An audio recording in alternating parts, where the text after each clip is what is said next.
بقى حاجة مجننة الستات كلها مؤخرا، اللي هي الموضة والترند مؤخرا البرازيلية والحاجات اللي بنسمع عنها دي بقت زيادة عن اللزوم، ولا انت ممكن يا دكتور ترفض عملية زي دي في اللي هو التضخيم قوي زيادة عن اللزوم؟ لا، هي الحرفة في التجميل عموما لما تشوفي حد عمل عملية تجميل انت شكلك احلو، في حاجة مش احلو قوي كده يعني. في ناس بتطلب زيادة. انا هحكي لك موقف يعني ممكن كوميدي شوية. كنت في السينما مرة وقفلوا النور خلاص وقاعدين، وقعدت من قدامي واحدة يعني من كتر المؤخرة البرازيلية رجعتني لورا تاني. قعدت يعني كانت كتير قوي على على الموقف. ده يعني بيبقى انتوا بتنفخوا زيادة عن اللزوم يا دكتور. مش ما المفروض ما يبقى زيادة عن اللزوم. انا قعدت طول الفيلم متضايقة. انا شفت حاجة يعني شفت حاجات كتير. معلش، في ستات بتبقى بتحب تلفت النظر، شخصيات بتحب تلفت النظر، فمن وسائل انها تلفت النظر تعمل حاجة ملحوظة في شكلها، سواء بقى عملت عملية تجميل في وشها حاجة ملفتة للنظر او في جسمها.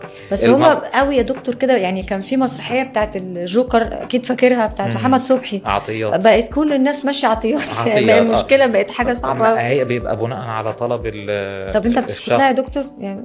لا، انا كدكتور المفروض انا اللي ابقى ايه الفرامل في الموضوع ده.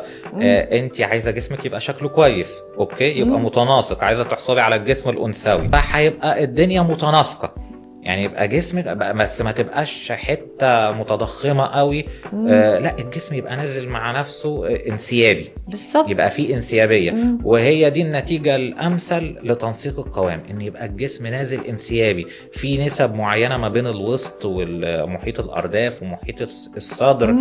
لو زودنا التفاوت في النسب دي بيبقى الموضوع شكله يعني مش طبيعي، غريب، مش بيبقى طبيعي. زي رسومات الكاريكاتير كده. بالظبط. لا، عشان يبقى النتيجة حلوة لازم يبقى فيه تناسق، يبقى الواحد يقول لا جسمها متناسق وشكله كويس. حتى لو الواحدة كدبت وتقول ان انا رحت الجيم ومارست الرياضة والكلام ده تتصدق.